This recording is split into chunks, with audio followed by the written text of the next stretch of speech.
Good morning, everybody, and welcome to week 9, the start of the second half of the semester. This week, we have a couple of different things going on. The first big thing that you're going to be working on this week, of course, is finishing essay number 1. That was due on Sunday, and you have a grace period of Tuesday at 11:59 p.m. So keep that in mind. Again, there's no penalty for using the grace period, and even though Canvas will give you a late designation, that doesn't really mean anything. It's just what the system does. So if there's anything that comes up between now and then, please reach out to me. Let me know what's going on. As we are finishing unit number 2, we're going to now begin unit number 3. And you're going to see the unit 3, essay number 3 assignment in the module for this week. But don't panic. As I have explained before, I put the essay assignment at the very beginning of the unit because I want you to be very clearly aware of what you're going to be writing towards, right? So that way, as you're going through the assignments this week and doing all of this research, you have a sense of what your end product is going to be. You don't have to do anything for the essay this week for essay 3. There's no brainstorming, no drafting. What you're doing this week is doing some research, but I want you to kind of have an idea of where you're headed. So with that said, you have these 3 assignments. They're due one right after another, and I'll explain those in just a moment. You have one discussion board, and then you're writing territory by Friday. Again, I don't have the essay number 2 on here, but do keep in mind that you do need to have essay number 2 submitted no later than Tuesday at 11:59 p.m. All right. So essay number 3, I'm not going to go too far into it because we're not really doing anything with it yet. But what I will say is that it is a traditional argument, basic argument, and the focus is going to be on why college is the best option for you. Not for students in general, not for LMC, but for you personally. Why is it the best option? Is it the best value? So this essay, like the previous essays, are also going to focus on you and your experience and hopefully provide you with some information about whether or not college is the right choice for you and why, and give you some information about your career path and transferring. So there's a lot of practical information in this unit that really you get to tailor to your specific career path and your specific major. You can find some more of that information here. And again, we'll talk more about the essay next week. This week, I don't want you to focus on that too much, just kind of being aware that we're moving into a unit about college, and then we can get into some more of the details next week. So you have 3 assignments this week, and they're all kind of small. They're all short. They won't take very long. But if I put them all into one big document, then it gets a little bit intimidating and kind of unwieldy. So I broke them up into smaller assignments. Really, what I would recommend is you kind of do all 3 of them back to back, but you don't have to. I gave them different due dates just so that it would seem a little bit more manageable for you. You can click on those assignments here, or you can just navigate through the pages in our module.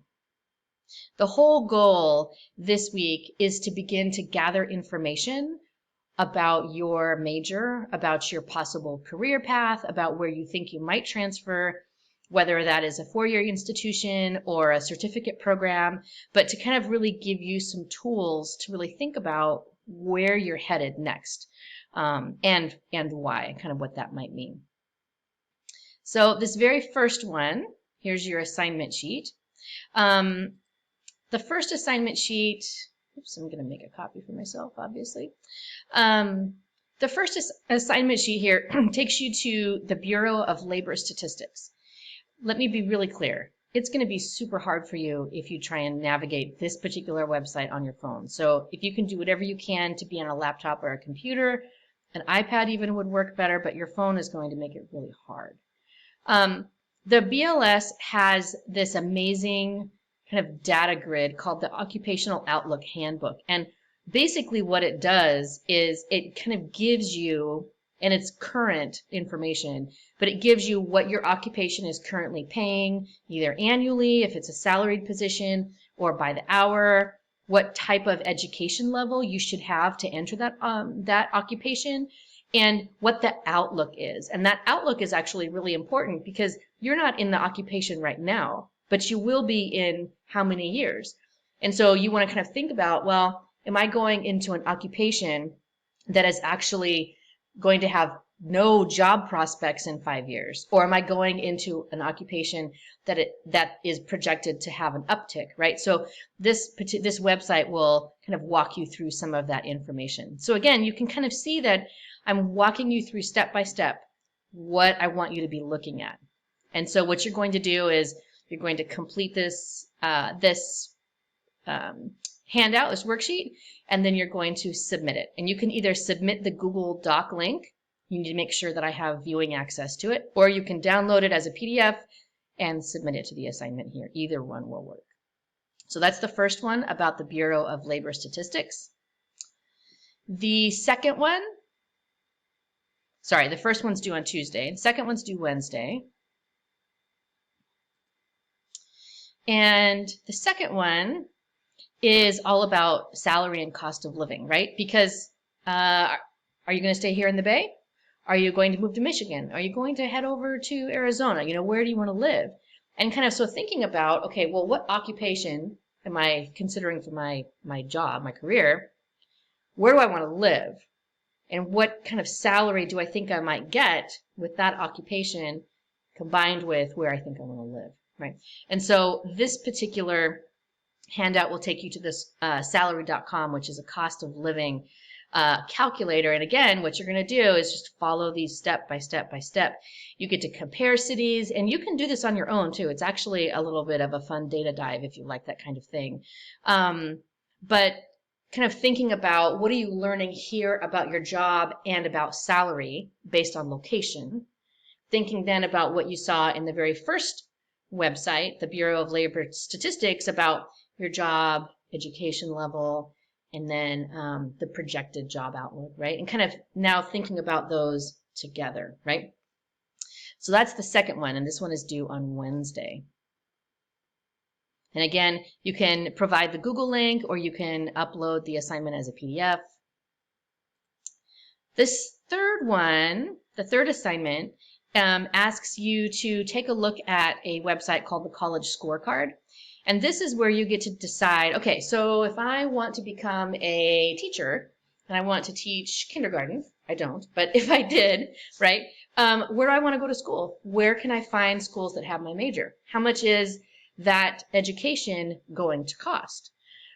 Is it where I think I ultimately want to live, right? So now you're thinking about, okay, my occupation, my salary based on where I want to live, and where I think I might be going to school.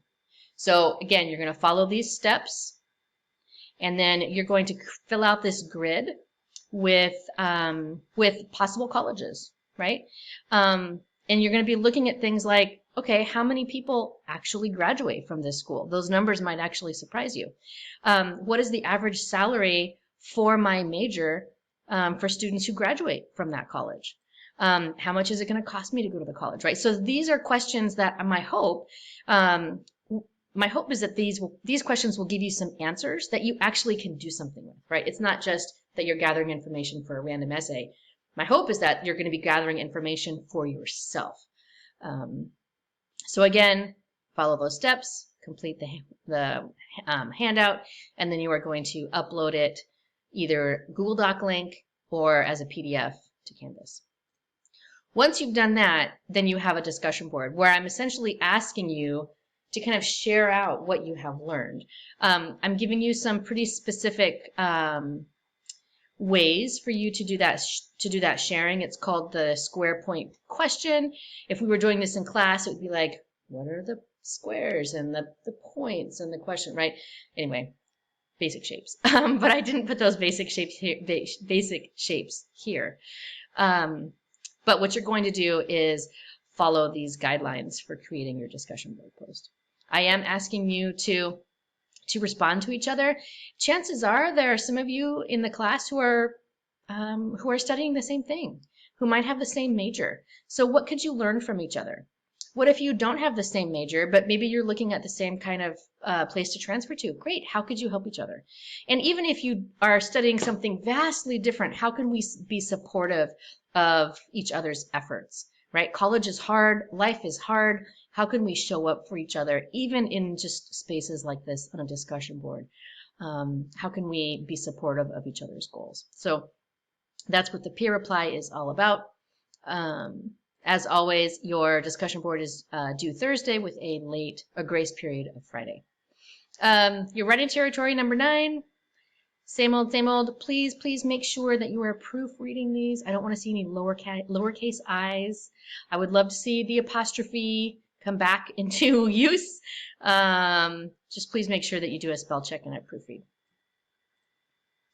And guess what? That's it.